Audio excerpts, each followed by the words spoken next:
Mesdames et messieurs, bonsoir. Quand le bâtiment va, tout va, dit-on. Entre 2013 et 2018, 9 immeubles effondrés, déficit de 400 000 logements par an, lourdeur dans la délivrance de certains documents. Alors, question. Si l'immobilier enregistre un boom en Côte d'Ivoire, l'environnement du bâtiment est-il solide? Tout le sens de ce RTI 1 reçoit avec pour thème construction, logement et urbanisme, contribution à l'amélioration du cadre de vie des populations.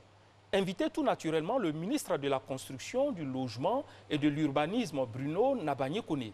Bonsoir, monsieur le ministre. Bonsoir. Avec moi, un confrère de notre voix, Augustin Couillot, rédacteur en chef. Bonsoir, Augustin. Bonsoir, Koné. Et comme d'habitude, vous aurez droit à la parole au 22 40 12 58. Régis Kofi se chargera de recenser vos préoccupations. Monsieur le ministre, juste une question de situation. Comment va le bâtiment en Côte d'Ivoire? Le bâtiment va très bien. Et il suffit de se promener dans la ville d'Abidjan et à l'intérieur du pays pour voir qu'il y a des constructions partout. Je pense que c'est un bon signe, c'est un signe de vitalité de notre économie. Donc on peut dire, comme vous l'avez introduit tout à l'heure, effectivement que notre économie va bien et que le bâtiment va bien en conséquence. La première partie de cette émission est consacrée au permis de construire. Quelle est l'importance de ce document? Le permis de construire, c'est une autorisation administrative qui vous permet de construire dans de bonnes conditions, qui vous permet de respecter les règles d'urbanisme, qui vous permet de construire dans des conditions de sécurité assurées, qui vous permet de construire en respectant les règles ou les contraintes de l'assainissement, etc., etc. Donc, pour faire simple, le permis permet à celui qui construit de construire correctement, sans gêner, et d'être en bonne sécurité pour habiter le bâtiment qu'il est en train de construire. D'accord. Le permis de construire, vous l'avez entendu, est une autorisation administrative préalable et obligatoire à toute personne physique ou morale nécessaire à l'exécution des travaux de bâtiment. À travers le permis de construire,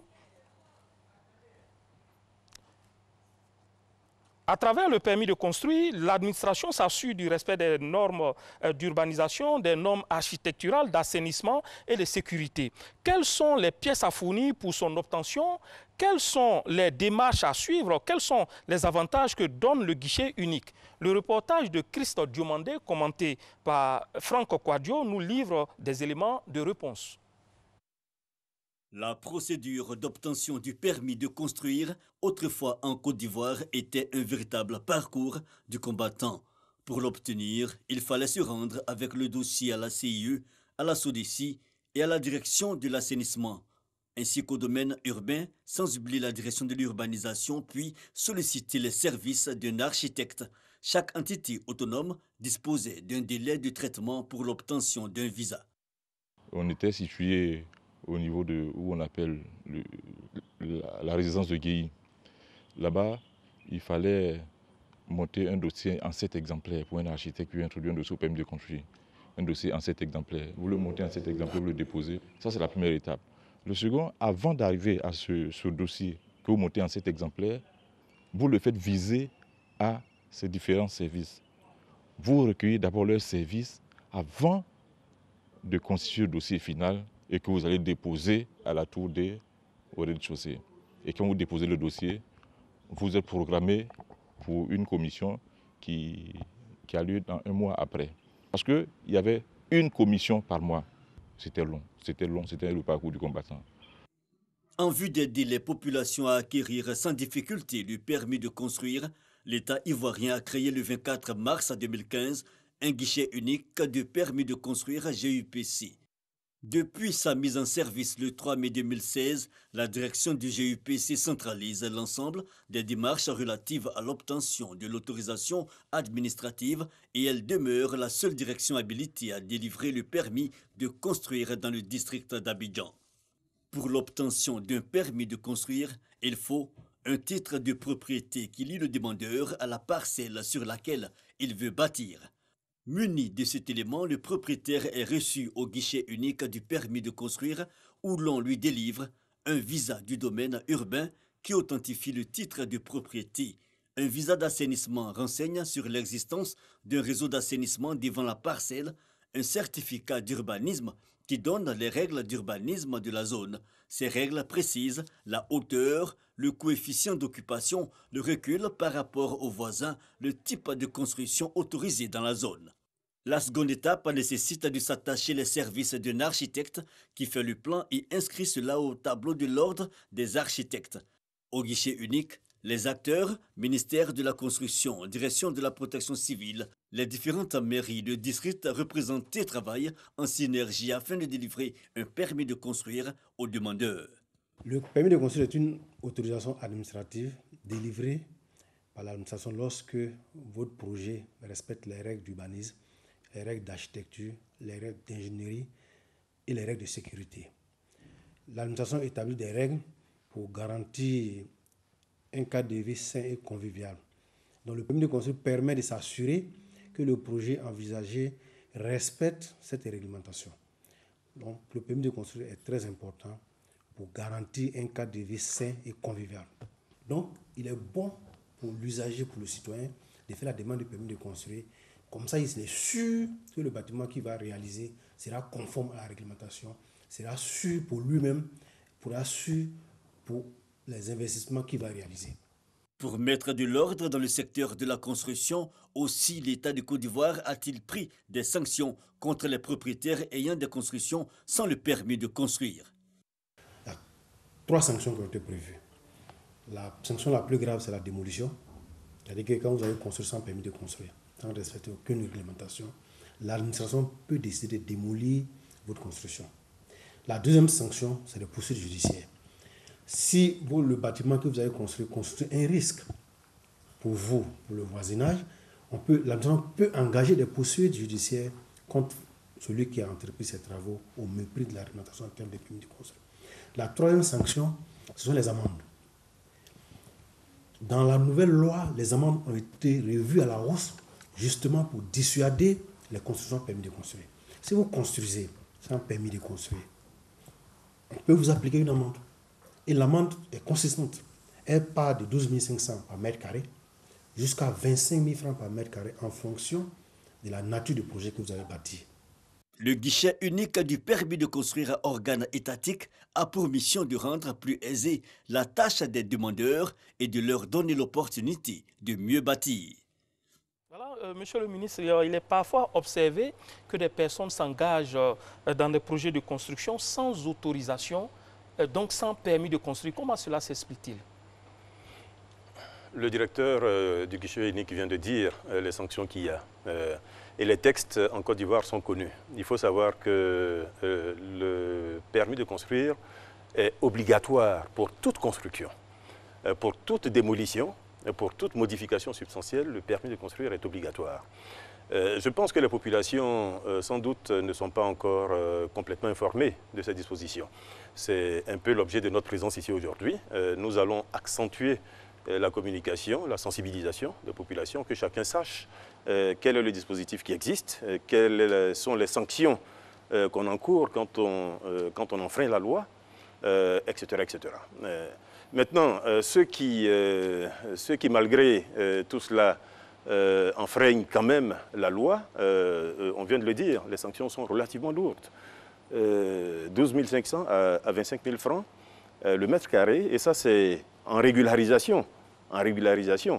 Mais sinon, la sanction peut aller jusqu'à la démolition de l'ouvrage qui était en construction. Et je n'omets pas la peine privative de liberté qui est prévue jusqu'à 6 mois. Donc tout cela constitue un arsenal qu'il convient de faire connaître aux populations. Et puis, je pense que la chose à faire savoir avant tout cela, c'est la sécurité qu'apporte le permis de construire. La sécurité économique, parce que c'est un bien qu'on est en train de construire, c'est un bien qu'on souhaite ensuite exploiter, etc. Donc il y a cette sécurité économique et la sécurité physique, puisqu'on va habiter par exemple dans une maison, et il est bon dès le départ de savoir que cette maison réunit toutes les conditions pour y habiter en bonne sécurité. Augustin Couillot. Alors, Monsieur le ministre, vous avez dit tout à l'heure que le permis de construire est obligatoire pour toute construction. Et que dites-vous de ceux qui construisent en zone rurale sans permis de construire? et ils sont très nombreux. Non, là nous parlons de construction en zone urbaine. Il est bon de le préciser, mais cela dit, si vous faites une construction qui peut présenter des risques, si vous faites une grosse résidence dans votre village, si vous faites une unité industrielle, même en zone rurale, etc., en ce moment, oui, vous devez recourir au permis de construire. Il faut savoir que nos textes mettent un plancher. Un plancher pour tout ce qui est construction, par exemple en zone rurale. Si vous construisez une case, personne ne viendra vous importuner. Mais par contre, comme je l'ai indiqué tout à l'heure, à partir du moment où vous construisez un bâtiment qui peut présenter des risques à la construction ou qui peut poser des problèmes par rapport aux servitudes d'assainissement, d'urbanisme, etc., en ce moment, vous êtes tenu de demander une autorisation pour construire. Mais la Côte d'Ivoire s'urbanise assez vite et parfois certains villages, des gros villages qui très rapidement sont devenus des communes, des sous-préfectures. Est-ce qu'il y a un rattrapage pour ceux qui ont déjà construit sans permis? Je n'appellerai pas cela rattrapage parce que si vous avez construit sans permis et qu'il y a des erreurs de fond, ces erreurs ne vont pas disparaître parce que vous aurez rattrapé, parce qu'on vous aura remis un document s'appelant permis de construire. Nous procédons à des régularisations, mais en nous assurant qu'il n'y a pas de risque à la construction ni de risque à l'habitation du bâtiment. Mais la régularisation se fait sous les conditions qui ont été indiquées tout à l'heure, notamment les 12 500 jusqu'à 25 000 francs le mètre carré. D'accord. Maintenant, nous sommes en train de mener une grande campagne qui commence par Abidjan, qui va s'étendre naturellement à toutes les villes de Côte d'Ivoire, une campagne de contrôle d'abord, et ensuite, dans la mesure du possible, nous ferons des régularisations là où cela est possible, et puis là où il n'y aura pas de solution du tout, parce que le bâtiment présente un risque, parce qu'il est construit sur une emprise ou sur le domaine public, etc., on sera malheureusement tenu de détruire ou de démolir ce bâtiment. Vous venez de dire que le permis de construire permet donc d'édifier les bâtiments en toute sécurité. On comprend mal alors que malgré l'existence de ce permis, des bâtiments s'effondrent. On a donné des chiffres tout à l'heure, en 2013 et 2018, 9 immeubles qui se sont écroulés. Et bien souvent, ce sont des chantiers qui sont pourvus de permis de construire, monsieur le ministre. Non, là je vous arrête tout de suite. Aucun de ces chantiers n'avait un permis de construire. Il y en avait un seul, mais qui n'a pas respecté les conditions de son permis de construire. Donc sur les 9, il y en a 8 où il n'y avait pas du tout de permis de construire. Et malheureusement, on a assisté à ce que vous indiquez. Et il y en avait un qui avait un permis de construire pour construire un bâtiment à 5 niveaux. Il était à 7 niveaux avec des poutres qui ne respectaient pas les dimensions, etc. Donc évidemment, il y a eu... Est-ce qu'il y a eu le contrôle? Je conviens avec vous que tout n'est pas parfait. Nous nous organisons justement pour que notre travail sur le terrain soit plus accentué, que nous soyons plus présents au niveau du contrôle, que nous soyons plus présents également au niveau de la délivrance. Le guichet unique du permis de construire aujourd'hui est une avancée substantielle, je dirais, qui a permis de réduire fortement les délais, de réduire fortement les contraintes auxquelles les populations sont confrontées. Mais l'objectif, c'est d'accélérer tout cela.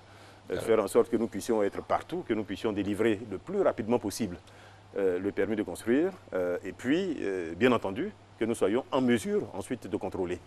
Il faut savoir que nos textes aujourd'hui, de nouveaux textes ont été pris en matière de permis de construire. Oui. Il y a un décret qui a été pris, qui aujourd'hui permet de délivrer le permis de construire selon le risque à la construction et selon le risque à l'usage, en quelque sorte, qui est fait du bâtiment. Il faut savoir qu'avant, tout le monde était traité de la même façon. C'est-à-dire que tous les demandeurs de permis de construire subissaient, en guillemets, les mêmes contraintes. Celui qui avait une villa à construire était soumis aux mêmes règles pratiquement que celui qui avait un immeuble de 20 étages, alors que les risques ne sont pas les mêmes. Donc aujourd'hui, la séparation nette a été faite. Il y a des niveaux de risque qui ont été arrêtés et les demandes de documents se font, les contraintes se font en fonction du niveau de risque qui est décelé à la construction, j'indique, et puis à l'usage. Par exemple, un hôtel ou un hôpital, etc., n'a pas le même type de risque qu'une construction d'habitation. Voyez. Donc tout cela permet aujourd'hui de réduire le temps qui est pris, par exemple, pour celui qui ne construit pas un gros immeuble, qui ne construit pas un immeuble complexe, qui construit juste une villa. Aujourd'hui, nous pensons qu'en moins de 30 jours, il est tout à fait possible de délivrer un permis de construire. En moins de 30 jours. Pour une habitation non complexe. Et je terminerai par quelque chose qui est nouveau également, oui, qui est important, c'est ce qui s'appelle le certificat de conformité. Donc aujourd'hui, nous exigeons que la construction, une fois achevée, soit conforme au permis qui a été délivré. Ce n'était pas le cas par le passé, ce qui amenait des personnes à demander un permis et ensuite à construire toute autre chose. Nous allons mettre un certain nombre de contraintes, on en parlera si des questions sont posées, mais qui vont progressivement rendre cela obligatoire. Alors, je voulais savoir si votre ministère dispose de statistiques montrant le taux d'usage du permis de construire. Ce taux, aujourd'hui, ramené à l'ensemble des constructions qui sont réalisées en Côte d'Ivoire, je peux le dire, est très faible. Notre objectif, c'est justement de le relever. Et c'est pour cela que nous en parlons aujourd'hui et que nous allons accentuer le travail qui est fait avec les collaborateurs du ministère. Aujourd'hui, nous pensons que dans la ville d'Abidjan, moins de 60% des constructions ont au préalable un permis de construire. À l'intérieur du pays, ce taux est encore plus élevé. Bon, donc nous nous retrouvons effectivement face à une situation qui est extrêmement difficile, sur laquelle nous sommes résolus à travailler. Notre ambition, c'est de faire en sorte que le permis de construire devienne un réflexe quand on veut construire, qu'on ne se pose même pas de questions sur le temps que ça va prendre, sur les contraintes que cela pose, etc., que cela devienne naturel. Donc nous allons travailler comme ça, à faciliter les choses pour les populations. Nous envisageons par exemple que les permis puissent se faire en ligne, la demande des permis, pardon, puisse se faire en ligne. Aujourd'hui, nous avons un guichet unique avec tous les intervenants qui sont ensemble sur le même lieu, qui traitent de ces questions très rapidement. J'indiquais tout à l'heure qu'en moins de 30 jours aujourd'hui. Quelle est la durée du permis de construire? Aujourd'hui, un permis qui est délivré a une durée de vie de 1 an. Qu'adviendrait-il lorsque ce délai expire? Non, de 1 an, à l'expiration... Est-ce qu'il est renouvelable? À l'expiration de ce délai, il faut faire une nouvelle demande. Le renouvellement n'est pas tacite.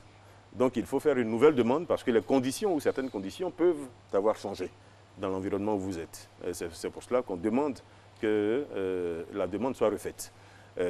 Autre chose à préciser, si vos travaux sont interrompus au-delà de 2 ans, vous êtes là aussi obligé, c'est-à-dire que vous pouvez avoir un permis qui vous a permis de démarrer vos travaux. Tout à fait. Pour diverses raisons, vous arrêtez vos travaux. Si ces travaux sont interrompus au-delà de 2 ans, vous êtes obligé de revenir demander un permis de construire. Vous l'avez dit, il y a des contrôles que vous effectuez et souvent nous voyons des initiales sur certains chantiers, Adémouli, AD, mais malgré cela, on voit que le chantier évolue au point que la population interprète ces initiales à démarcher. Alors, on se demande bien qu'est-ce qui se passe pour qu'un chantier qui est contrôlé, qui est irrégulier, puisse continuer d'être entretenu. Oui, la réponse est simple. Notre rôle à nous, notre ambition, ce n'est pas d'aller contre les Ivoiriens. Ce n'est pas d'aller contre les opérateurs économiques. C'est au contraire de les aider. C'est au contraire de les aider, de les soutenir dans leur action d'investissement, etc. Donc tout ce que nous pouvons faire pour aider à la réalisation de l'investissement, nous le ferons ou nous le faisons. Peut-être que la mention AD est inappropriée, c'est celle-là qu'il faut sans doute changer. La mention est mise certaines fois parce que nos agents arrivent sur le chantier et ne trouvent pas le maître d'ouvrage sur le chantier et ne trouvent pas une personne en mesure d'indiquer si le chantier dispose d'un permis de construire ou même de donner des informations fiables sur le chantier. Donc très souvent, une croix est mise ou ces initiales sont mises. Mais souvent, 2-3 jours après, quand on retourne sur le chantier, la personne disposait, par exemple, d'un permis de construire qu'elle produit. Où la personne a construit dans les normes. Encore une fois, notre rôle n'est pas d'aller contre l'économie ni contre les Ivoiriens. Si une construction est faite sur un terrain qui vous appartient, c'est important de le dire, un terrain qui vous appartient, que le contrôle fait indique manifestement qu'il n'y a pas de risque à la construction, ni de risque plus tard à l'habitation, nous n'avons aucune raison de détruire ce bâtiment. Nous avons l'impression que certaines fois, ça ferait plaisir à certains de voir des bâtiments détruits partout. Non, ce n'est pas du tout l'ambition que nous nous donnons. Bien au contraire, je le répète, c'est la 3e fois que je le dis, nous sommes au service des usagers et des Ivoiriens et au service de notre économie. Donc, au contraire, si nous pouvons aider quelqu'un à se mettre en règle et à achever dans de bonnes conditions la construction qu'il a entamée, nous le ferons. Et j'invite mes collaborateurs régulièrement à le faire.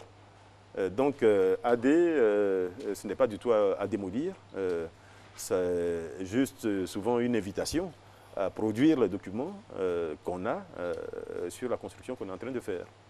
Justement, c'est la question que je voulais poser, c'était est-ce qu'on pouvait imaginer comment les destructions de bâtiments sont des modes ces derniers temps, il y a beaucoup de destructions, les mairies, les ministères. Donc, je voulais savoir si on pouvait imaginer que l'État fasse une opération de démolition, puisque vous avez parlé de 60%, moins de 60% de permis de construire. Donc, on peut imaginer comme ça que l'État décide d'écraser tous ces... Non, déjà, vous parlez de mode. Il n'y a pas de mode, à ma connaissance. Monsieur le ministre, on voit bien. Hein? Non, il n'y a pas de mode.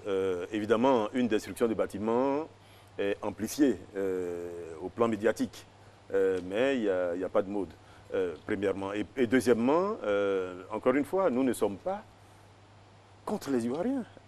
Je ne vois pas pourquoi on viendrait détruire tous azimuts. Mais pour la sécurité? Si ces bâtiments-là posent un problème de sécurité, j'insiste là-dessus. C'est bien pour cela que j'ai dit tout à l'heure que si vous ne disposez pas de permis, que nos contrôles indiquent que le bâtiment que vous êtes en train de construire pose un problème à la construction, pose un risque à la construction, ou présente un risque futur à l'habitation, mais en ce moment, j'allais dire, nous n'allons pas nous poser des questions. Puisque notre ambition, c'est de protéger les Ivoiriens. Donc nous allons détruire ce bâtiment-là. Ou si vous êtes sur une emprise publique, malheureusement, beaucoup de cas, je pense que c'est à cela que vous pensez, l'occupation du domaine public est réglementée en Côte d'Ivoire. On ne s'installe pas partout, il convient de le dire avec force. On ne s'installe pas où on veut, quand on veut. Si le terrain ne vous appartient pas, mais cherchez à savoir à qui il appartient. Est-ce qu'il appartient à un privé? Est-ce qu'il appartient à l'État? S'il appartient à l'État, est-ce que c'est le domaine public de l'État? Est-ce que c'est le domaine privé de l'État? Quand c'est le domaine public de l'État, mais il ne faut pas y toucher. C'est ça la règle. Le domaine public de l'État est inaliénable et imprescriptible. D'accord.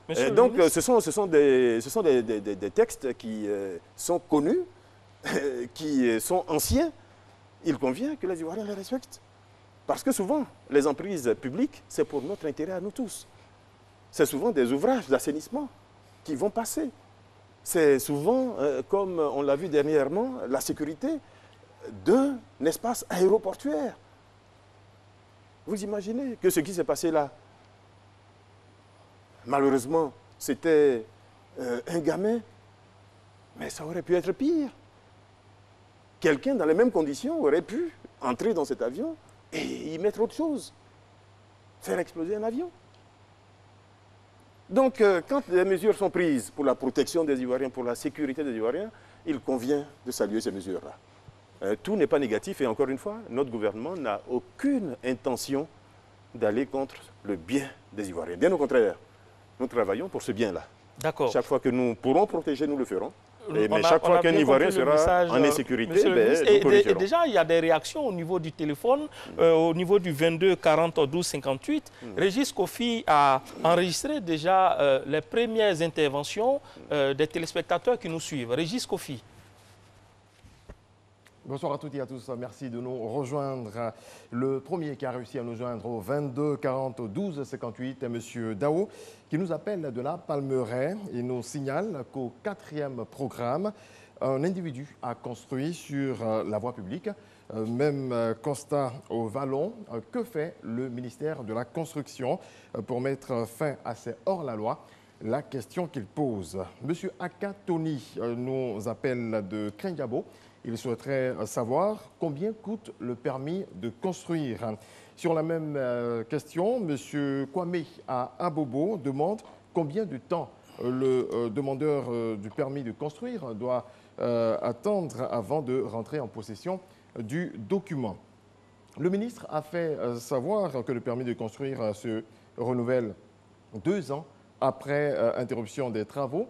Un téléspectateur qui a gardé l'anonymat nous dit que la maison ne se construit pas forcément en 2 ans. Pourquoi renouveler le permis de construire? Voilà, ce sont là les premières interventions.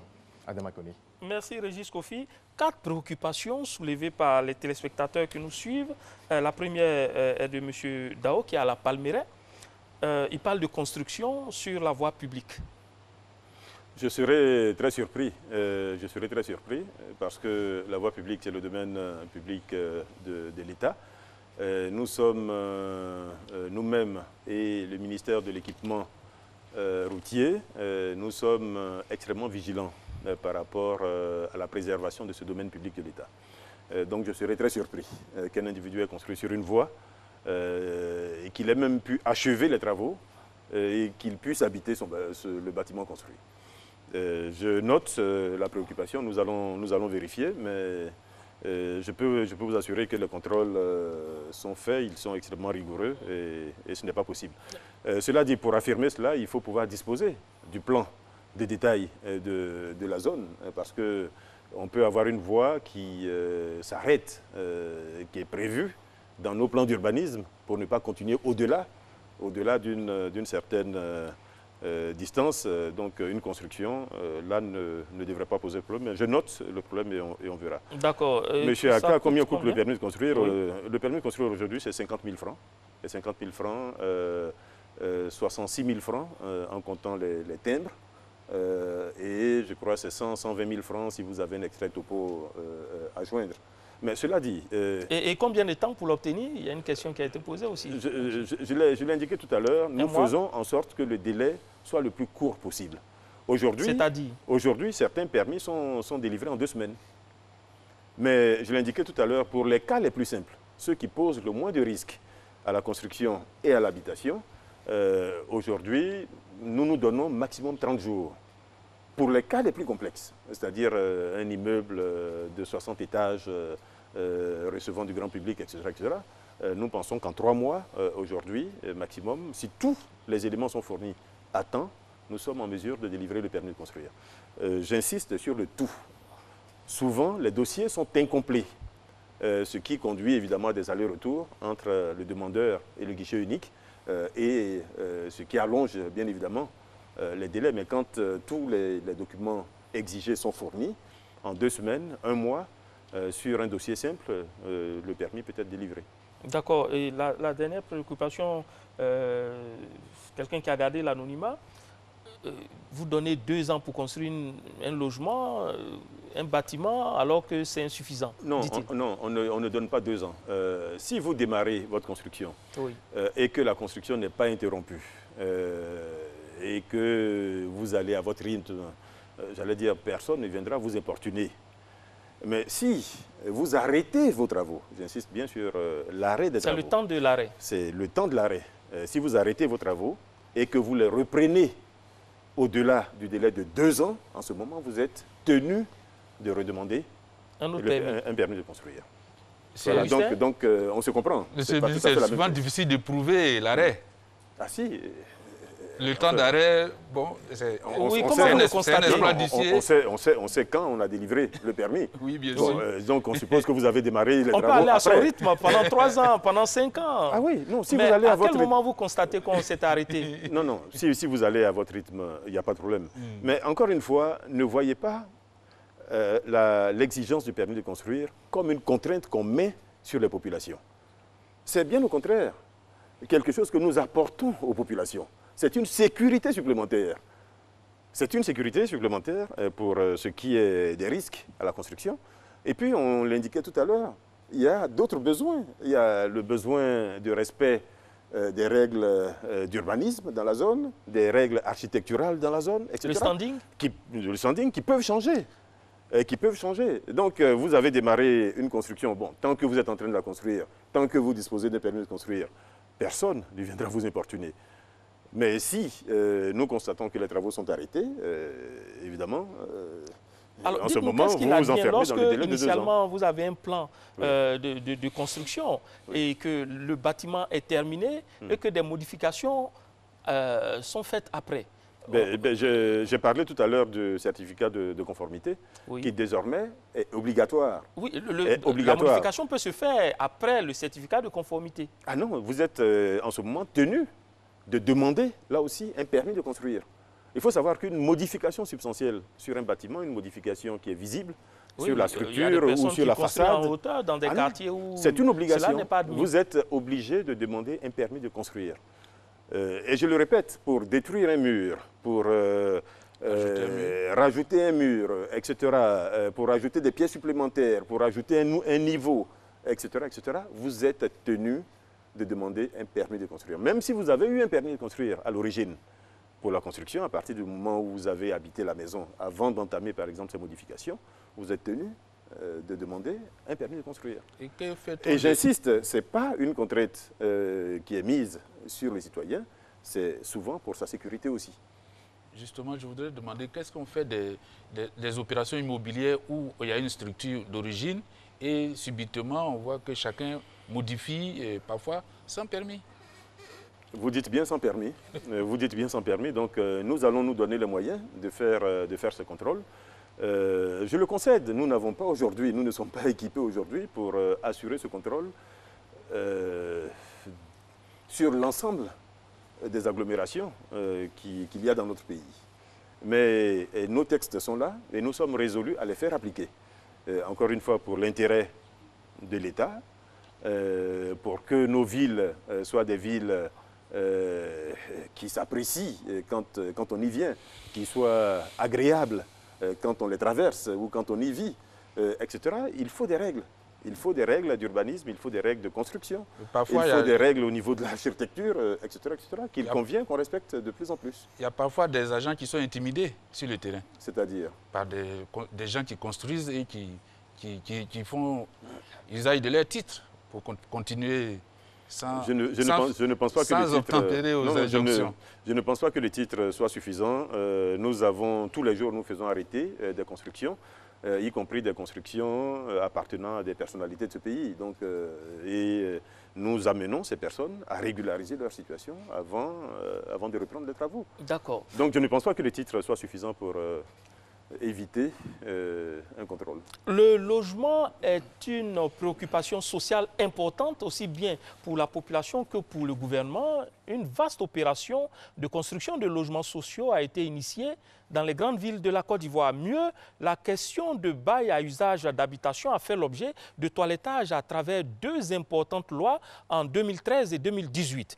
Voyons le contenu de ces lois dans ce reportage de Siaka Kone et Abou Sanogo.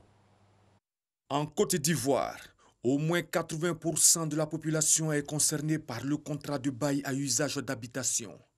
Écrits ou verbaux, certains contrats comportent des dispositions qui ne sont pas avantageuses pour le locataire. Ce que nous avons fait récemment, c'est de préparer un contrat type. Un contrat type qui permet aux Ivoiriens, lorsqu'ils doivent, n'est-ce pas, louer un local, eh bien, d'avoir un modèle de contrat qu'ils peuvent utiliser. Plusieurs mois de caution au-delà de ce qui est la norme. Conscient de ce calvaire, le gouvernement a fait adopter un projet de loi en mai 2018 par l'Assemblée nationale. Cette loi est constituée d'une 60aine d'articles renforcés par le Code de l'habitat et de la construction. L'article 8 rappelle clairement qu'il faut que le bail soit écrit et enregistré. Parce que si les échanges avec les bailleurs sont verbaux, vous comprenez qu'en cas de difficulté, eh bien, le juge ne peut pas trancher parce qu'il n'y a pas de document écrit. Il est bon que les Ivoiriens comprennent qu'il faut faire enregistrer le contrat de bail. Il faut signer un contrat avec le bailleur. Et le clou de cette loi, ce sont les articles 9 et 10 qui rappellent que dorénavant, tout contrat de bail, dans les articles 9 et 10, l'avance est de 2 mois et la caution est de 2 mois. Vous ne pouvez pas aller au-delà. Toujours dans le chapitre 3, dans la section 2 cette fois-ci, l'article 14 est également un point majeur qu'il faut retenir. Les articles 14 et 17 rappellent que, par exemple, le propriétaire ne peut pas procéder à la révision, à la hausse ou à la baisse du loyer avant un délai de 3 ans. Il faut nécessairement au moins 3 ans avant que le propriétaire puisse, n'est-ce pas, porter le loyer à la hausse. Et l'article 25 rappelle par exemple que tout ce qui concerne les réparations lourdes, c'est-à-dire les poteaux, les murs porteurs, la dalle, les façades, les ascenseurs, etc., sont de la compétence du bailleur. Toujours selon le directeur du logement et de l'aménagement foncier, l'annexe fiscale de 2019 fixe l'amende à 300% pour tout bailleur contrevenant. Enfin, en cas de décès du preneur, le conjoint continue de jouir du contrat de bail. Pour les autorités, la loi a été votée et renforcée par 3 fois de suite. Il revient donc à la société tout entière de jouer sa partition afin de décourager les propriétaires véreux. Alors, on l'a vu, pour lutter contre les coûts élevés des loyers, l'État a décidé donc de limiter les avances et les cautions à 4 mois. Mais à qui faut-il s'adresser? Faut-il s'adresser lorsque le locataire constate un abus de ces dispositions, sur ces dispositions? Déjà, nous essayons de mettre en place un dispositif qui va permettre justement d'éviter cet abus-là. Ce dispositif, c'est ce qui vient d'être énoncé. Premièrement, que le bail soit écrit. Si le bail est écrit, je pense que chacun aura bien en tête le respect de la loi. Deuxièmement, on a dit qu'il faut que le bail soit enregistré. Je ne pense pas qu'on aille faire enregistrer un document qui contrevient à la loi. N'est-ce pas? Y a-t-il un bail? Troisièmement, nous avons pris cette mesure qui me paraît très importante dans le cadre de ce dossier, de mettre sur le marché, et j'espère que dans les prochains jours ce sera le cas, un contrat type.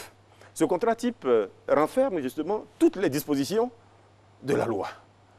Donc en signant tous les deux ce contrat type, vous vous imposez le contenu de la loi. Vous voyez? Donc, j'allais dire, ici, tout ça est fait à 99%, dans 99% des cas, vous respecterez la loi. Donc, il n'y aura pas besoin d'aller signaler quelqu'un. Maintenant, dans le 1% qui reste, vous pouvez saisir le ministère de la Construction du Logement à travers divers canaux sur lesquels nous allons communiquer, donc par écrit, par mail ou sur notre numéro vert, le 1378.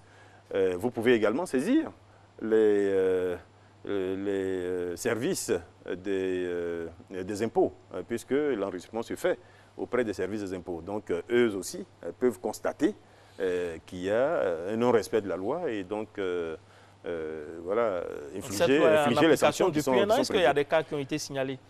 Cette loi est en application depuis 1 an. Nous nous sommes rendus nous-mêmes compte des difficultés qu'il y avait à son application. C'est la raison d'ailleurs, toutes ces mesures que nous sommes en train d'annoncer aujourd'hui, c'est des mesures qui sont toutes récentes. Le contrat de bail type, nous sommes seulement en train de le mettre aujourd'hui. Le relèvement de la pénalité a été acquis seulement cette année, donc à l'annexe fiscale 2020. Donc, pour dire que nous comprenions que la loi, précédemment en tout cas, était difficile à appliquer. Nous entendions les plaintes des usagers, notamment des locataires, qui n'arrêtaient pas de nous dire que cette loi, sur le terrain en tout cas, ne s'appliquait pas. Et nous avons été instruits par le chef de l'État et instruits par le Premier ministre de faire en sorte qu'en cette année du social, cette loi puisse s'appliquer. Vous le savez, un grand nombre de mesures ont été prises pour aider les Ivoiriens dans leur quotidien, les Ivoiriens qui sont les moins nantis, et cette mesure en fait partie. Donc nous sommes là aussi déterminés à la faire appliquer. C'est les instructions que nous avons reçues, et puis encore une fois, je l'ai indiqué, nous travaillons pour les Ivoiriens. Et il se trouve qu'aujourd'hui, 80% des Ivoiriens sont locataires. seulement 20% sont propriétaires en réalité. On reviendra sur bon, cette proportion. Donc à partir de là, c'est une mesure extrêmement importante pour nos populations que nous sommes résolus à faire appliquer. Et toutes les instructions sont connues, le dispositif est mis en place, le contrôle se fera. Et les sanctions s'appliqueront. J'ai omis tout à l'heure la sanction. La sanction désormais, c'est 300%. Et c'est 300% de ce que vous avez perçu. Autrement dit, vous payez 3 fois ce que vous avez perçu. Vous avez sur le trop perçu. Bon, alors que précédemment, ce taux était à 20%. Bon, toute chose qui rendait justement la loi inapplicable ou difficilement applicable avant. Alors, monsieur le ministre, je voudrais savoir comment est-il possible de faire cela dans un régime de liberté? Est-ce que c'est fait pour favoriser la construction des logements par des particuliers qui veulent rentabiliser leur affaire et on leur impose des conditions alors qu'ils auraient pu discuter directement avec le locataire, le preneur? Je suis surpris que vous posiez cette question. Mais ceux qui construisent, c'est des Ivoiriens aussi. Non, oui, tout le monde est Ivoirien. Mais l'important pour nous, c'est de comprendre la dynamique du marché à un moment donné. Et puis, cette dynamique du marché permet de savoir s'il y a équilibre ou s'il y a déséquilibre. J'ai indiqué dans des interventions précédentes que notre ambition ici, ce n'est pas de dépouiller l'un pour servir l'autre, mais c'est d'équilibrer la relation. Nous étions dans une relation qui n'était pas équilibrée à cause justement du déficit de logement qu'il y a à Abidjan en particulier. Donc, ce rapport était extrêmement défavorable aux locataires. Et notre gouvernement, qui est libéral, certes, mais fait du libéralisme, j'allais dire, à visage social, comprend les complaintes de ceux qui n'ont pas beaucoup de moyens, comprend les contraintes de ceux qui, pour se loger, sont obligés de payer 6 mois, 10 mois de loyer d'avance, etc. Et sont contraints d'aller dans des bidonvilles, etc., parce qu'ils ne peuvent pas payer. Ils ne peuvent pas répondre à ces contraintes-là. Est-ce que vous avez manié le bon levier en agissant uniquement sur les cautions et les avances? Qu'est-ce que vous faites sur le prix des loyers même? Est-ce que vous trouvez normal qu'une 2 pièces puisse être louée à 180 000 francs, par exemple? À chaque jour suffit sa peine. À chaque jour suffit sa peine. À vouloir faire trop de choses, justement, on risque de ne pas être efficace. Aujourd'hui, nous avons décidé de nous attaquer à ceci. Oui. Donc, les 2 mois de loyer, les 2 mois de caution, arriver à les faire appliquer. Si on arrive à les faire appliquer, l'étape suivante, évidemment, ce sera cela. Nous allons mettre en place, parce que c'est prévu par la loi, une régulation des loyers, donc selon le quartier, selon le type de logement, les matériaux qui ont été utilisés, etc. Mais vouloir faire tout ça aujourd'hui, j'allais dire, ne nous rendra pas plus efficaces. Donc, nous réglons d'abord ce problème de loyer d'avance et de caution. Je pense que le dispositif qui est mis en place aujourd'hui permet d'équilibrer désormais la relation, sans dépouiller, j'insiste là-dessus, sans dépouiller le propriétaire, parce que les propriétaires ont des avantages dans la loi. On n'en parle pas assez parce qu'aujourd'hui, toute la préoccupation des Ivoiriens, c'est les locataires. Mais je l'indiquais tout à l'heure, 80% des Ivoiriens sont locataires. Mais sinon, il y a des avantages également pour le bailleur. Le fait que le contrat soit écrit est un avantage pour le bailleur. Le fait qu'il puisse faire des contrôles plus régulièrement qu'avant est un avantage pour le bailleur. Le fait qu'il dispose d'un délai suffisamment long pour rembourser la caution, c'est un avantage pour le bailleur. Le fait qu'il puisse poursuivre et se faire payer des dégâts qui seraient plus importants, par exemple, que le montant de la caution, etc., c'est des avantages pour le bailleur. Mais comme les questions ne sont pas posées dans ce sens-là, nous n'en parlons pas beaucoup. Mais sinon, c'est une loi, j'insiste là-dessus, qui équilibre la relation, qui ne dépouille pas l'un pour l'autre. D'accord. Dans cette loi sur le bail à usage d'habitation, il est dit que le propriétaire ne peut procéder à une augmentation avant 3 mois d'exécution de ce contrat. 3 ans. 3 ans. 3 ans. 3 ans, exactement. 3 ans d'exécution de ce contrat. Mais dans quelle proportion l'augmentation? Est-ce qu'il y a une limite qui est fixée? Là, vous revenez à la question précédente, donc l'encadrement des loyers. Mais comme je l'ai dit... C'est une variante. Voilà. Non, l'objectif aujourd'hui, c'est vraiment la caution et les mois d'avance. Mais le jour où on arrivera, évidemment, à la régulation des loyers, en ce moment, je pourrais répondre à cette question. Ça va mettre du temps, monsieur le ministre?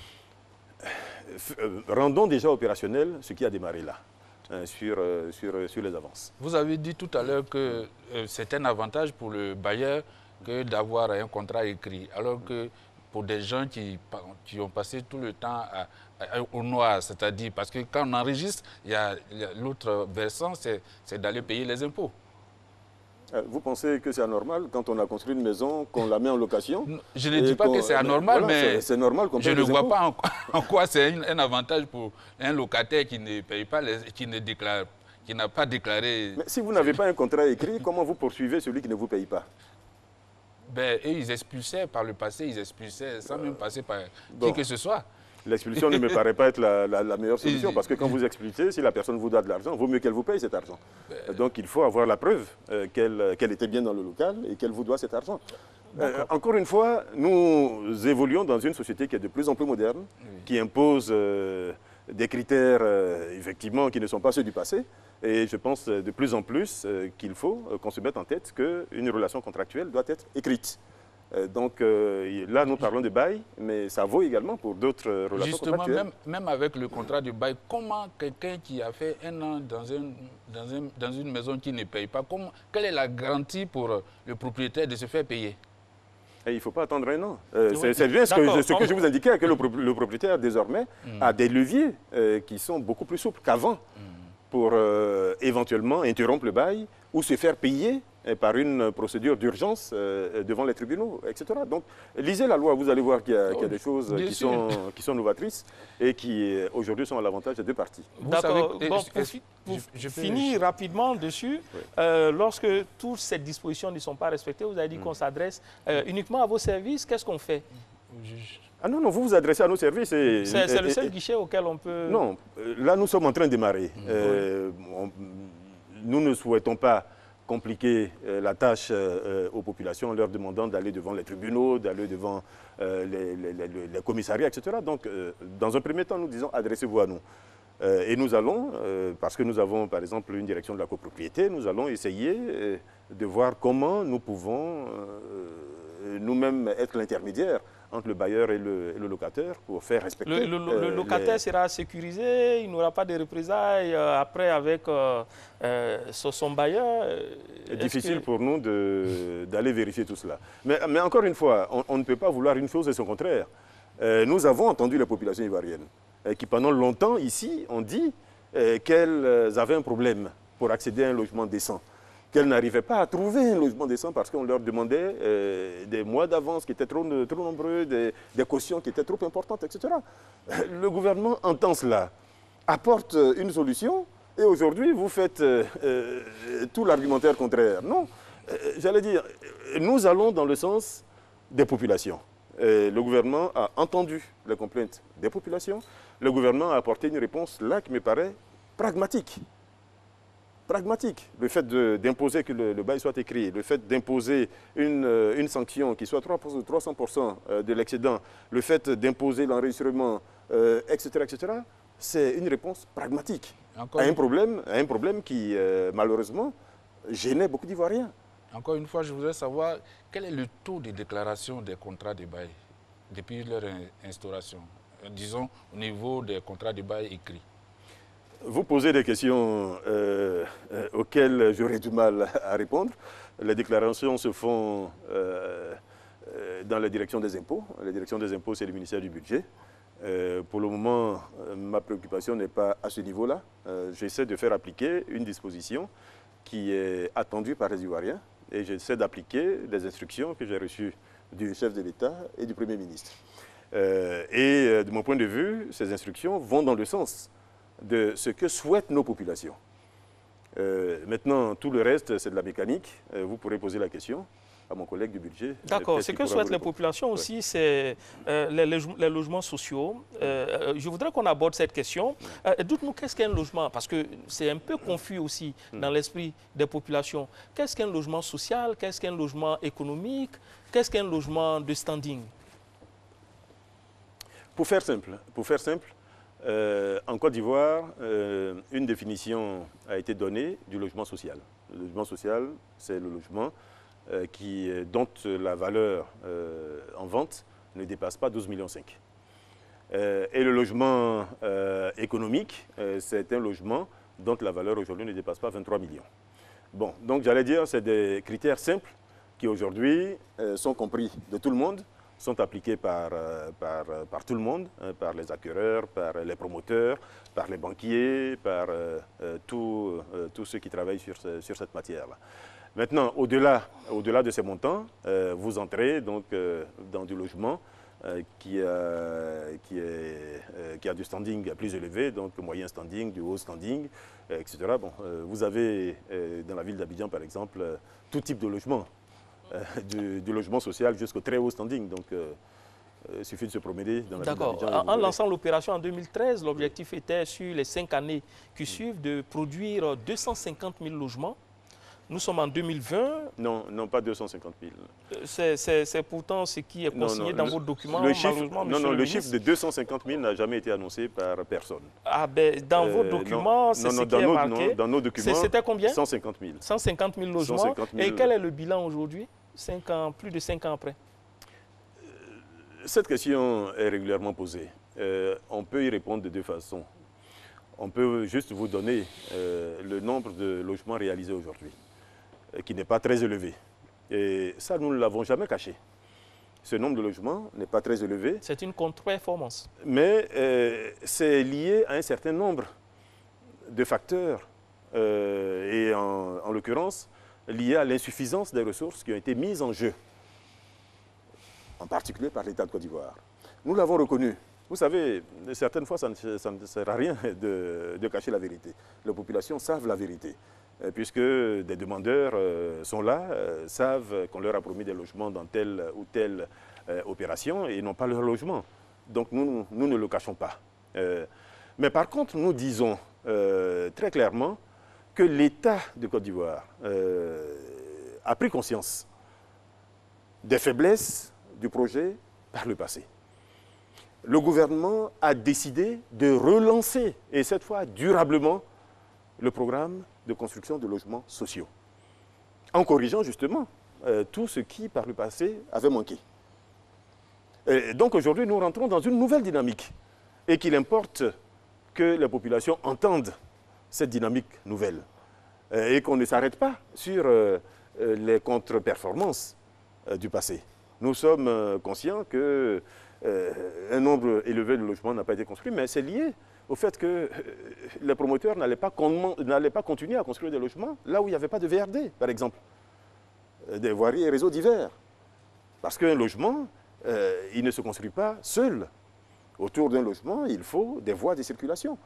Autour d'un logement, il faut une amenée d'eau, une amenée d'électricité, il faut une évacuation des eaux usées, il faut traiter le drainage, etc., etc. Donc, tant que tout cela n'est pas fait, on ne peut pas se précipiter pour construire des logements. On aurait pu être à 150 000 logements aujourd'hui, mais 150 000 logements inhabités. Bon, tout simplement parce qu'il a manqué ces choses-là. Non, je souhaite qu'on ne s'attarde pas sur les chiffres parce que pour moi, ce n'est pas le plus important. Le plus important aujourd'hui, c'est que dans ce projet, l'État de Côte d'Ivoire a aujourd'hui réservé plus de 1000 hectares de réserves foncières à Abidjan. Plus de 1000 hectares de réserves foncières dans les chefs-lieux de région et souvent même des départements du pays.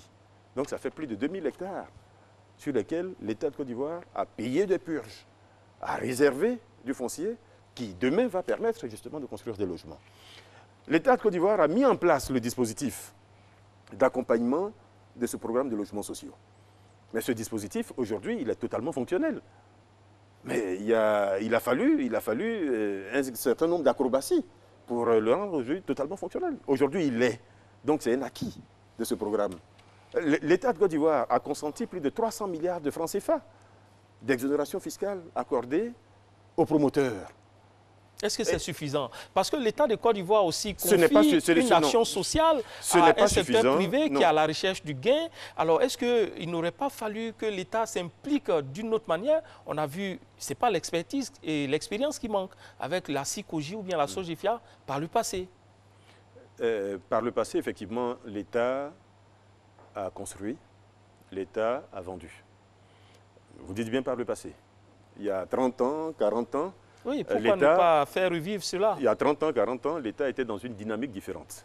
Aujourd'hui, nous sommes dans un monde qui fonctionne différemment. Les ressorts d'aujourd'hui ne sont pas ceux du passé. Aujourd'hui, un État, de mon point de vue, ne peut pas avoir l'efficacité qu'il a connue il y a 40 ans dans un secteur qui est totalement libéralisé. Il y a 40 ans, je pense qu'il y avait très peu de privés dans cette activité de promotion immobilière. Aujourd'hui, cette activité est ouverte à la concurrence. Donc aujourd'hui, au contraire, il vaut mieux. Notre dispositif, en réalité, il est très bien bâti.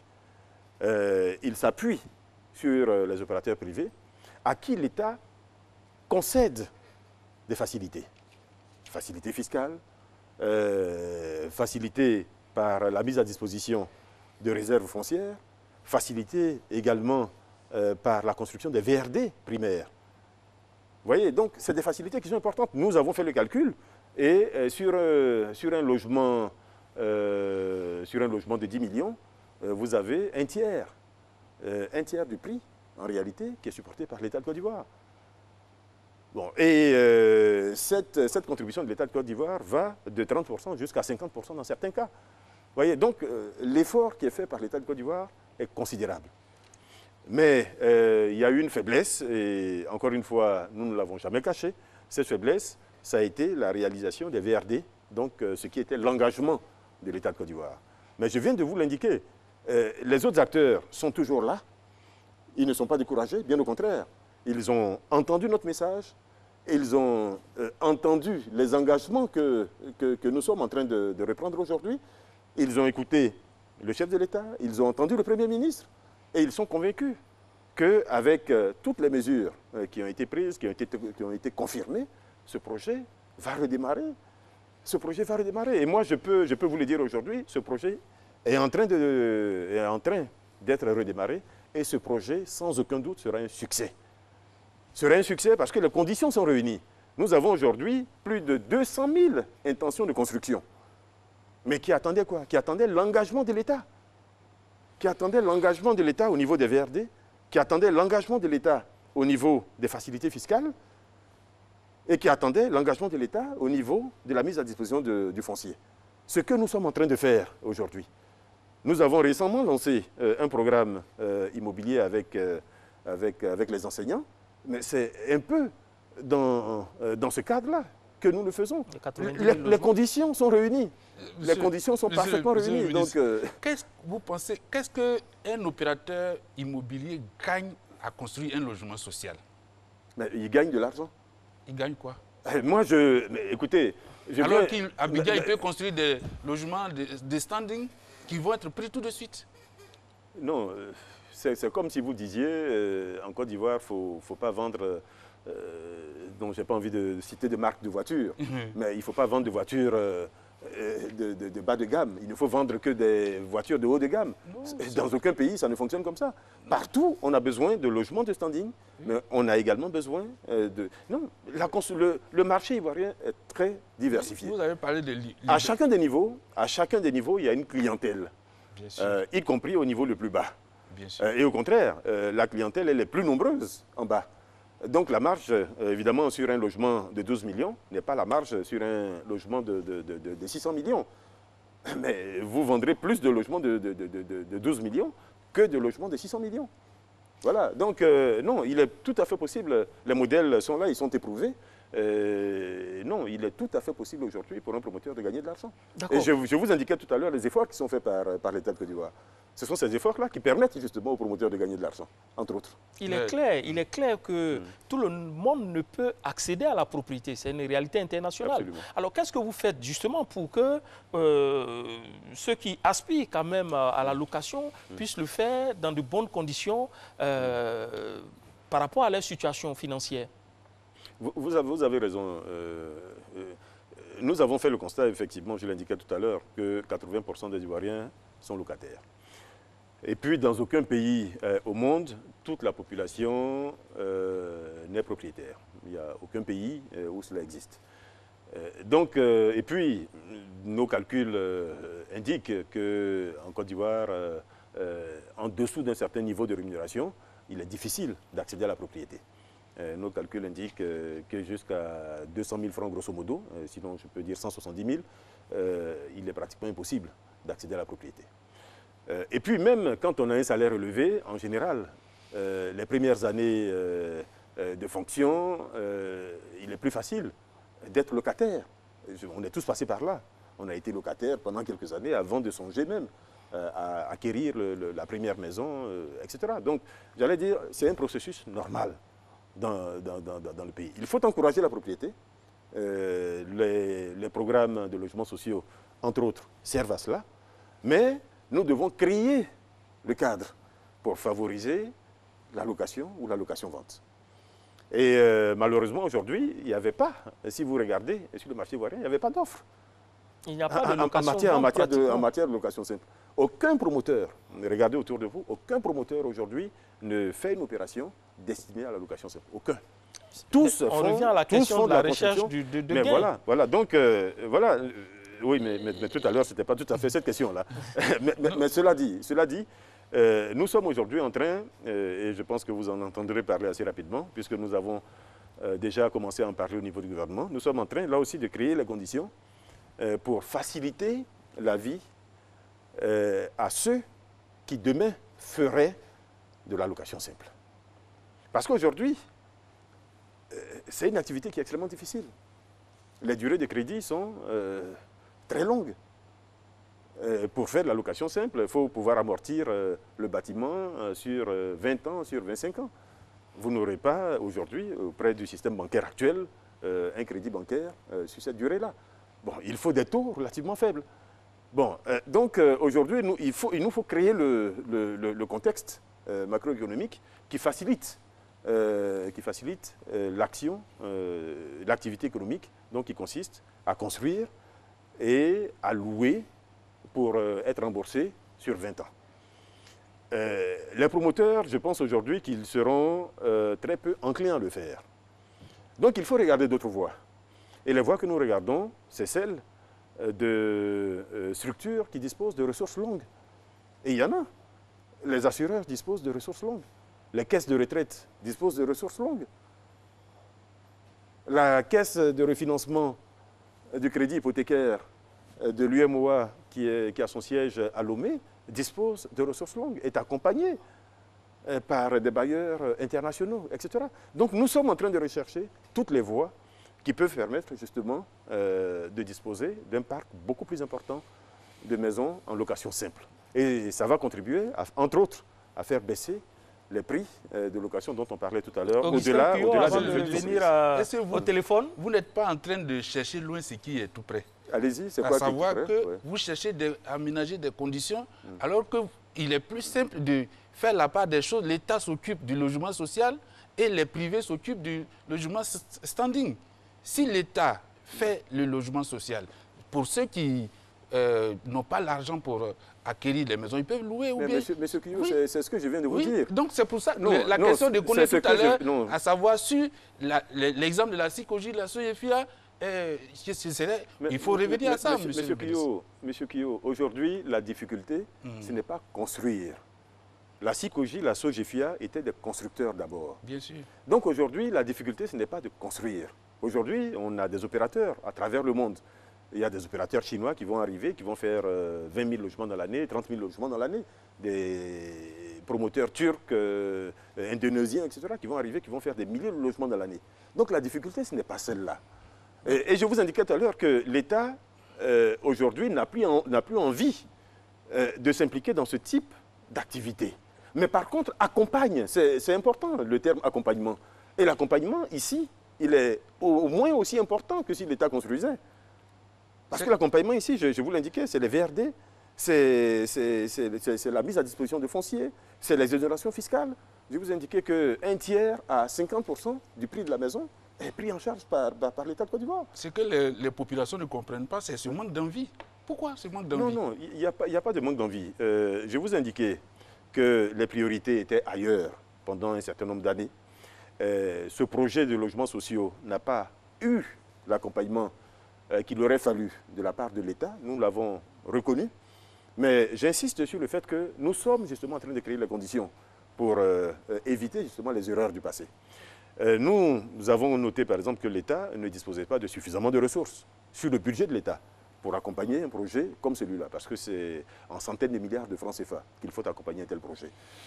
Donc nos recommandations, c'est par exemple de la parafiscalité sur les matériaux de construction, voire même sur d'autres biens, de façon à pouvoir disposer de ressources pérennes, de ressources qui peuvent accompagner durablement la construction de logements sociaux. Et nous sommes en train de le faire, nous sommes en train de nous organiser, et j'insiste là-dessus, nous corrigeons les erreurs du passé. Et nous avons constaté qu'il y a eu des erreurs, qu'il y a eu des faiblesses, nous ne l'avons jamais caché, nous l'avons reconnu. Mais aujourd'hui, nous disons que nous avons mis sur la table toutes les erreurs qu'il y avait, nous les avons corrigées, et nous sommes en train de repartir dans un projet qui va être une réussite sans aucun doute. Nous allons prendre, si vous permettez, nous allons prendre la deuxième série de questions des téléspectateurs avec Régis Kofi. Nous démarrons cette deuxième vague de questions par M. Kwaku, qui nous appelle de Koumassi et nous dit ceci: à certains endroits, la loi sur le bail à usage d'habitation n'est pas respectée. Quelles sont les sanctions encourues par les propriétaires? Monsieur Koné de San Pedro, est-ce que le ministre ou alors le ministère peut imposer des prix aux propriétaires de maisons?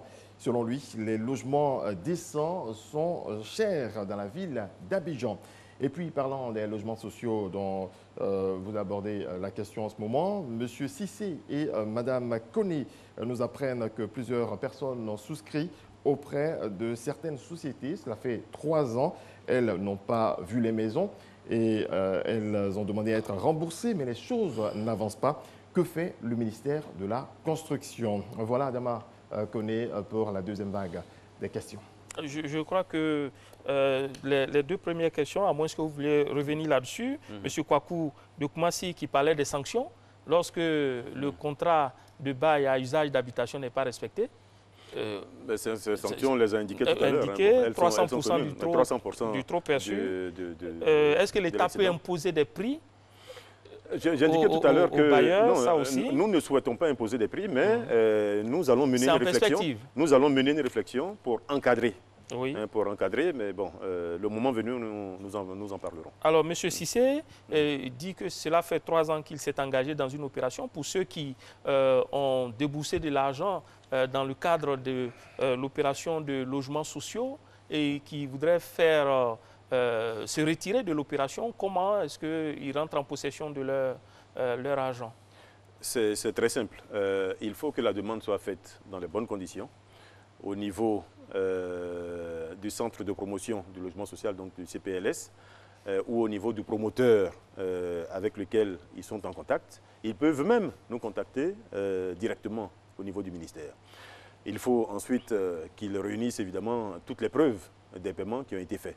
Ce que je peux dire avec assurance, c'est que tous les francs qui ont été encaissés dans le cadre de ce programme de logements sociaux, c'est des francs qui sont ou investis sur le terrain, donc dans les constructions, ou sur les comptes séquestres dans les banques. Donc aucun franc n'est allé ailleurs. Et il faut en profiter pour saluer d'ailleurs le mécanisme qui a été des comptes séquestres qui a été mis en place à l'époque. Qui a permis de sauvegarder les intérêts des acquéreurs. Parce qu'aujourd'hui, ils ont payé donc, sur des comptes bancaires. Les ressources n'ont été mises à disposition des promoteurs que progressivement, au fur et à mesure que les promoteurs eux-mêmes construisaient les maisons. Donc, quand des maisons n'étaient pas construites, l'argent en question, il est resté sur le compte séquestre. Donc, ces sommes-là, aujourd'hui, sont là. Donc, il n'y a absolument aucun problème. Je sais, moi, qu'il y a eu quelques difficultés il y a quelques mois par rapport à une banque de la place qui, comme vous le savez, a connu des difficultés. Et malheureusement, nous étions très concentrés au niveau des comptes séquestres sur cette banque-là. Donc, cela a conduit à quelques retards. Mais ce que je peux dire avec assurance, c'est que tous ceux qui souhaitent être remboursés, qui donnent des preuves des paiements qu'ils ont faits, seront remboursés sans aucun problème. Mais ce que je dis également à ces personnes-là, c'est qu'elles ont tort. Elles ont tort parce que nous sommes en train justement de relancer le programme. Elles sont découragées. Mais elles ont tort Parce que nous sommes en train de relancer le programme. Et j'indiquais tout à l'heure les efforts qui sont faits par l'État de Côte d'Ivoire.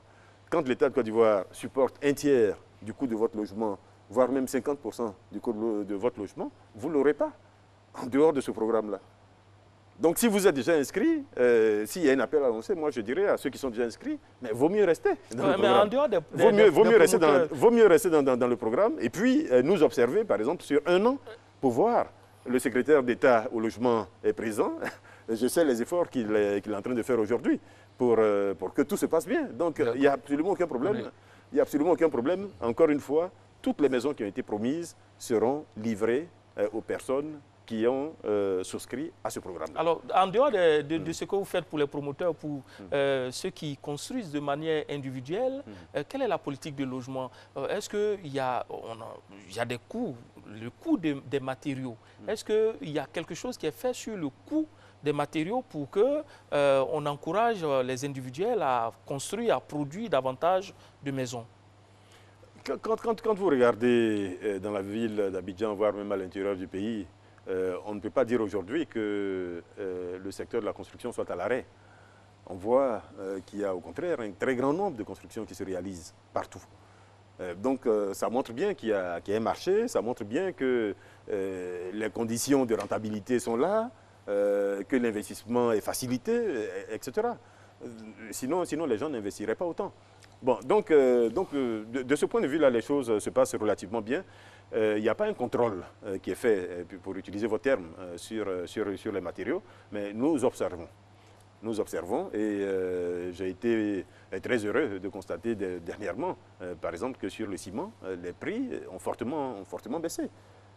Il y a quelque temps, nous étions au-delà de 86 000 à 88 000 francs la tonne. Aujourd'hui, nous sommes plutôt à 75 000 à 78 000 francs la tonne à Abidjan. Donc, c'est une baisse dont nous nous réjouissons et qui va profiter sans aucun doute. Augustin, avant de passer à la dernière articulation de l'émission. Vous avez parlé de relancer le programme. Vous savez, on disait tout à l'heure qu'il y avait le premier objectif, c'était 150 000 logements. Je ne sais pas si c'était sur l'ensemble d'un mandat ou deux mandats, mais en tout cas, c'était 150 000 logements. Aujourd'hui, avec les réaménagements que vous faites, quel est l'objectif de production de logements par an? On va déjà réaliser les 150 000 qui étaient promis. Ça, c'est le premier objectif.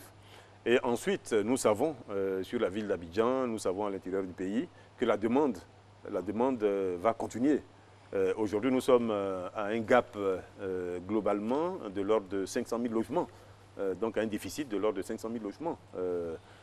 Donc, l'essentiel est sur la ville d'Abidjan. Donc, nous avons conscience que ce programme ne doit pas s'arrêter aux 150 000. Mais il faut déjà réaliser ces 150 000. Voilà. Et c'est pour cela que nous sommes déterminés à le réaliser. Vous avez un délai? De façon... J'indiquais que tout est réuni désormais pour que les choses soient lancées. Nous sommes là depuis pas très longtemps. J'espère que d'ici un an, on commencera à voir effectivement des choses concrètes sortir de terre. Je vous indiquais tout à l'heure qu'il y a plus de 200 000 engagements de construction aujourd'hui, avec des promoteurs internationaux, des promoteurs sérieux, qui sont adossés à des promoteurs ivoiriens. C'est des promoteurs qui ont une capacité financière importante, c'est des promoteurs qui ont une capacité de construction importante, etc. Donc nous ne sommes pas du tout inquiets. D'accord. Dernière partie de cette émission, l'arrêté de concession définitive, ACD. Document unique conférant la propriété, mais aussi document à la base de biens de grincement de dents et au centre de nombreux litiges. La procédure pour l'obtention de ce titre demeure un parcours du combattant pour les usagers. Quel est ce document tant convoité dans le secteur de la construction? Élément de réponse avec Siaka Kone et Edouard Delazer. L'arrêté de concession définitive ACD est un acte délivré aux demandeurs par le ministère en charge de la construction, du logement et de l'urbanisme. Il confère à la personne le titre de propriété définitive, ce qui fait de l'ACD un document très prisé dans le processus d'acquisition d'une parcelle. C'est bon que chacun de nous, celui qui a une parcelle, puisse chercher à avoir un titre de propriété. C'est important. Maintenant, ce titre de propriété, nous sommes en train de prendre des mesures. Nous sommes en train de faire des réformes. Que ce soit nous, ici, au ministère de la Construction, que ce soit à la Direction générale des impôts qui dépend du ministère du Budget. Ensemble, nous sommes en train de faire des réformes pour aller plus vite pour que le citoyen ait son ACD. La procédure pour l'acquisition de l'ACD passe par 11 grandes étapes avec l'intervention de 4 acteurs majeurs, dont le guichet unique du foncier, la direction du domaine urbain, la conservation foncière et le cadastre. De nombreuses spéculations ont lieu autour de ce précieux document indispensable à l'acquisition d'un terrain. Des ACD portant sur des sites non approuvés. L'ordonnance dit, et l'alinéa qui suit, dit toutefois, le ministre de la Construction peut délivrer un ACD sur une parcelle hors lotissement. Hors lotissement. Pour les projets privés importants. D'ailleurs, nous sommes en train de voir cet alinéa. Parce que l'ACD que le ministre donne sur cette parcelle, c'est lié à des projets privés importants. Il faut me démontrer la preuve du projet avant que je ne donne l'ACD sur cette parcelle hors lotissement. Nous sommes en train de voir ça. Autre confusion relative à la question de l'ACD, 2 actes sur la même parcelle. Ce qu'on remarque, c'est qu'il y a certains détenteurs de droits coutumiers. Tu donnes des parcelles, des grandes parcelles, à certaines personnes, mais ils n'ont pas la technicité nécessaire pour délimiter. Lorsqu'ils ont un autre demandeur en face, pour dire que nous avons donné cet espace-là à telle personne. Ils peuvent le dire oralement, ils peuvent désigner, mais techniquement, ils ne sont pas capables de dire où est-ce qu'ils ont donné, où est-ce qu'ils se sont arrêtés. Il aurait fallu avoir un état parcellaire. Afin de réduire les souffrances de nombreux demandeurs souhaitant s'offrir un toit, le ministère de tutelle a pris des dispositions techniques en vue de lutter contre la fraude et permettre aux demandeurs de suivre à distance le processus et l'acheminement de leur dossier. Monsieur le ministre, vous délivrez combien d'ACD par mois? En 2019, nous avons fait le compte. Il a été délivré, j'ai les chiffres avec moi, il a été délivré 6657 ACD à Abidjan, donc signés de la main du ministre, et 9095 ACD signés à l'intérieur du pays. Ça fait 15 752 ACD signés en 2019. Et nous avons là aussi fait le point de toutes nos corbeilles, parce que j'ai tenu à voir la profondeur du problème. Et aujourd'hui, nous avons le nombre exact d'ACD dans chacun de nos secteurs, dans chacune de nos directions. Et nous avons mis en place un plan d'appurement de ces ACD-là. Donc, il y a eu un rythme en 2019. Il y aura un rythme différent en 2020. L'objectif étant justement de rattraper le retard qu'il y a eu. Il faut savoir que pour diverses raisons, pendant plusieurs années, les signatures ne se faisaient plus. Elles ont repris en novembre 2019, si j'ai bonne mémoire, et depuis, on ne s'est pas arrêté. Donc, aujourd'hui, nous sommes sur un rythme qui est relativement élevé. Je signe personnellement entre 60 et 100 ACD tous les jours. Donc, si vous ajoutez à ça les ACD qui sont signés par les préfets à l'échelle du pays, vous avez une idée des ACD qui sont signés. Alors, monsieur le ministre, à côté des ACD, je voudrais savoir les zones d'aménagement différées, c'est quoi? Et pourquoi différées? Et certains opérateurs se plaignent qu'ils ne savent pas qu'est-ce qui est prévu sur ces zones et ça pose parfois des problèmes quand il y a les lotissements. Parfois c'est approuvé et on vient après, au moment où on demande l'ACD, non, c'est une zone d'aménagement différée. Bon, ce qui s'appelle la zone d'aménagement différé, donc la ZAD, ce n'est pas nouveau en Côte d'Ivoire. Il y a déjà eu des ZAD par le passé, je ne sais plus les années, mais 2 ou 3 fois en tout cas notre pays a eu à recourir à ce mode de gestion par anticipation de l'espace. La ville d'Abidjan aujourd'hui a une certaine taille.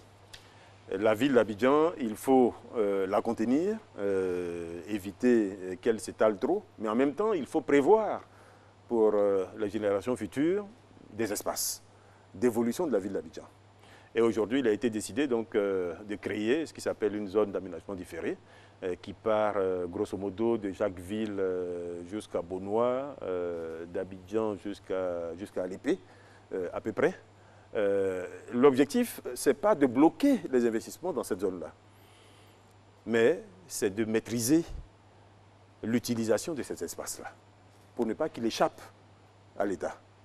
Parce que demain, la ville d'Abidjan va évoluer d'une façon ou d'une autre. Vous aurez besoin de zones industrielles, vous aurez besoin de zones d'habitation, vous aurez besoin de zones touristiques, etc., etc. Vous aurez besoin de faire des routes. Donc, si... C'est des espaces réservés? Si vous ne réservez pas cet espace-là maintenant, demain, vous vous retrouvez à court d'espace. Ou vous vous retrouvez à payer des dédommagements importants pour disposer de ces espaces-là, pour construire des routes, des équipements publics, etc. Donc, c'est une zone dans laquelle il est dit que si vous avez besoin de faire un investissement, il faut tout simplement demander au ministère la permission de le faire, ou l'autorisation de le faire.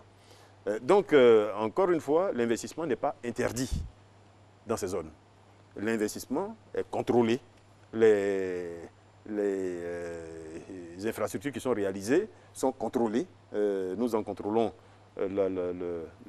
l'usage, la destination, la taille, etc. Juste pour ne pas, demain, que cela représente des contraintes pour ceux qui auront à vivre dans la ville d'Abidjan ou à gérer la ville d'Abidjan. Alors, combien de temps s'écoule entre le dépôt des dossiers pour l'obtention d'un ACD et sa délivrance? Là aussi, nous avons regardé clairement tout le processus de traitement. Il y a une partie qui incombe au ministère, il y a une partie qui échappe au ministère. Pour la partie qui incombe au ministère, jusqu'à la délivrance de ce qui s'appelle l'attestation domaniale, on peut considérer grosso modo 2 mois, 3 mois, quand tous les documents sont fournis à temps, que le dossier est complet, etc. Après cela, le dossier est transmis à la conservation foncière, qui dépend donc du ministère du Budget, où la parcelle en question va être immatriculée, etc., etc. Si on considère que le même temps est mis là-bas, quand le dossier revient chez nous, il y a des traitements supplémentaires qui sont faits. Nous avons regardé en 6 mois, 9 mois au maximum, aujourd'hui, en prenant les procédures manuelles d'aujourd'hui, nous sommes tout à fait en mesure de traiter les ACD, le volume d'ACD que nous avons. Mais nous allons, au-delà de cela, nous avons un gros projet de simplification et de numérisation de l'ensemble de la chaîne foncière qui va fortement réduire les délais. L'objectif, et j'espère y arriver dans pas trop longtemps, puisque nous avons signé le contrat justement qui permet à l'opérateur de commencer à y travailler, nous pensons à terme pouvoir délivrer un ACD en 2-3 mois. Donc aujourd'hui, les délais ont été très longs par le passé. Ils ont été très très longs par le passé. Ils demeurent encore relativement longs aujourd'hui, mais je peux dire qu'il s'est fortement réduit puisque nous signons à une cadence très élevée. Une cadence très élevée, je vous ai donné les chiffres tout à l'heure, des ACD qui ont été signés sur la ville d'Abidjan et à l'intérieur du pays. Et nous sommes sur cette même tendance aujourd'hui. Nous avons 2 questions rapidement avec Régis Kofi sur les ACD. Merci Adama Koné. Avoir un ACD et être empêché de construire par des villageois qui se réclament propriétaires. Que faire? C'est la préoccupation de M. Nyo Franck à Daloa. Madame Ako Brigitte nous appelle de Cocody. Elle souhaiterait connaître la liste des documents à avoir lorsqu'on est appelé propriétaire d'un terrain. Voilà, 2 préoccupations, Monsieur le ministre. 2 préoccupations simples. La première, si j'ai bien compris, peut-on avoir un ACD et être empêché de construire? Oui. A priori, non. Parce que c'est l'ACD justement qui vous donne la propriété sur le terrain. Donc, et personne d'autre. Il n'y a pas 2 terrains. Il n'y a pas 2 ACD pardon, sur un terrain. Sinon, il y a des cas de litige. Il y a des cas de litige. S'il y a 2 ACD, on cherchera à comprendre pourquoi il y en a 2. Et celui qui... Parce qu'ici, il y en a 2, il y en a un qui n'est pas régulier, forcément. Donc, celui qui n'est pas régulier va être supprimé et sorti du circuit. Donc c'est tout aussi simple. Mais si vous avez un ACD, ben, vous avez le droit de construire. J'allais dire c'est aussi simple. Et je réponds indirectement à Mme Ako. Oui. Aujourd'hui, le seul document, et j'insiste là-dessus, le seul document qui confère la propriété sur une parcelle en milieu urbain, c'est l'ACD. Il n'y en a pas d'autre. Alors, enfin, pour bon, construire, quelle est l'ACD entre le permis de construire et l'ACD? Non, c'est l'ACD, mais il est important que je le dise. C'est l'ACD aujourd'hui. Mais comme il y a eu par le passé également d'autres procédures, donc il y a ce qui s'appelait à l'époque l'ACP. La lettre l'arrêté de concession provisoire. Non. Le certificat de propriété foncière, le CPF. Donc le certificat de propriété foncière, donc, qui aujourd'hui a la même valeur que l'ACD.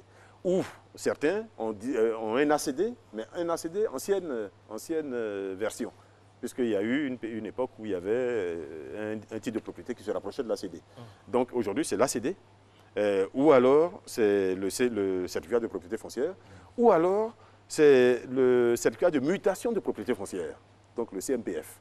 C'est les trois, en dehors de ces trois-là, quels que soient les documents que vous avez, vous n'êtes pas propriétaire. J'insiste là-dessus. En dehors de ces trois, quels que soient les documents que vous avez, vous n'êtes pas propriétaire. Même si vous avez un héritage, vous avez des documents de vos parents, des courriers, etc., ça ne suffit pas. Il faut absolument avoir un ACD, un CPF ou un CMPFF, un certificat donc de mutation de propriété foncière. D'accord, oui. Monsieur le ministre, comme on va vers la fin, je veux les aménageurs agréés. Est-ce que vous pouvez faire un bref bilan de leur activité sur le terrain? Est-ce que les aménageurs agréés ont fait quelque chose sur le terrain? Ah non, ils aménagent. Non, mais en fait, il y avait des objectifs. Non, ils aménagent. Ce sont des... Est-ce que vous êtes satisfait de leurs activités? Ce sont des opérateurs privés. Il faut savoir que là aussi, tout à l'heure, vous avez parlé de la SICOGI, de la SOGEFIA. L'État a décidé de se retirer complètement à l'époque de l'activité de construction. Et il en a été de même pour l'activité d'aménagement. À l'époque, c'était la CETU donc, qui faisait les aménagements. Et l'État, à un moment donné, a décidé de se retirer et de confier cela aux aménageurs. Mon appréciation, je pense que vous le comprenez à l'hésitation ou aux hésitations que je montre dans ma réponse, mon appréciation, ce n'est pas totale satisfaction. Il y a du travail à faire, nous nous organisons pour reprendre langue avec eux, pour voir comment leur travail peut être fait dans un sens qui convient mieux à nos besoins et aux besoins des usagers de nos services. Donc c'est une activité sur laquelle nous allons travailler. Monsieur le ministre, il y a un guichet unique pour l'ACD, pour obtenir l'ACD. Et dans le schéma, en principe, le requérant, lorsqu'il dépose son dossier, il ne vient que pour récupérer son ACD. Dans le système, il n'intervient plus. Après avoir bien sûr payé ses frais d'enregistrement et tout.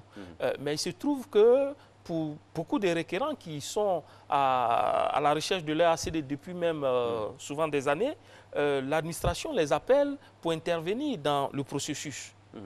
Ce qui n'est pas normal. C'est bien pour ça que nous avons tenu à faire ce point que j'ai indiqué tout à l'heure. Aujourd'hui, nous savons exactement le nombre d'ACD dans chacune de nos directions, régionales, de nos secteurs, comme on dit. Et comme je l'ai indiqué, il y a un plan qui est mis en place. Oui, de 11 étapes. L'objectif, c'est vraiment d'apurer tout cela, donc de faire en sorte que nous revenions à un traitement courant, un traitement au fil de l'eau des ACD qui rentrent, des demandes d'ACD qui rentrent. Nous allons y arriver. Ça a été beaucoup de boulot, tout simplement parce qu'il y a eu une accumulation très importante par le passé. Et il y a une interaction qui n'a pas toujours été parfaite. Souvent, les demandeurs, en réalité, ont un dossier incomplet, où la réponse elle est négative, mais elle n'est pas donnée à temps, où le dossier est revenu, mais on demande à la personne d'aller payer et elle n'y va pas. Donc il y a beaucoup de questions. Et on a tendance à incriminer le ministère. Non, tout le problème n'est pas au niveau du ministère. Il y a beaucoup de problèmes. Monsieur le ministre, vous avez signé avec une société française. Oui. Pourquoi une société française? Pourquoi pas une société ivoirienne? Parce qu'une société française, c'est une société qui traite aujourd'hui déjà les questions cadastrales pour l'ensemble de la France. C'est une société qui a eu à faire le même projet dans un pays africain, je crois que c'est l'Ouganda. C'est une société qui a l'expérience de l'international et en certaines matières, ça ne sert à rien de vouloir réinventer la roue. Ça veut dire il y a des choses... Il n'y a pas d'Ivoirien qui a la compétence pour le faire? Ce n'est pas une question de compétence. Quand ça existe déjà, il vaut mieux prendre. Ah, mais quand ça existe, oui, quand ça existe déjà et que c'est éprouvé, il vaut mieux prendre. Sinon, M. Kuyot, on peut demain fabriquer des véhicules, fabriquer des fusées. Bien sûr. Ben voilà. Alors nous sommes pratiquement donc aujourd'hui, les pays africains qui veulent envoyer des fusées, ils s'adressent à ceux qui savent le faire. Dernière question, Monsieur le ministre, dont la réponse aura valeur de conclusion. Quelles sont les mesures à prendre pour acheter un terrain, une parcelle en toute sécurité?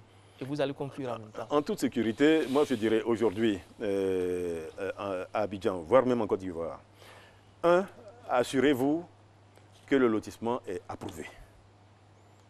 En s'adressant à qui? Ou au ministère, le ministère peut, ou le vendeur même souvent a les éléments pour vous donner la preuve que son lotissement est approuvé. Donc la première chose, c'est de vous assurer que le lotissement est approuvé. La deuxième chose, je dirais, c'est de refuser tout document qui n'est pas original.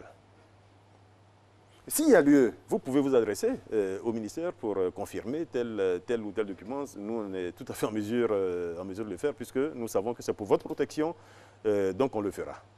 Et j'ajouterai une troisième chose, c'est éviter les intermédiaires.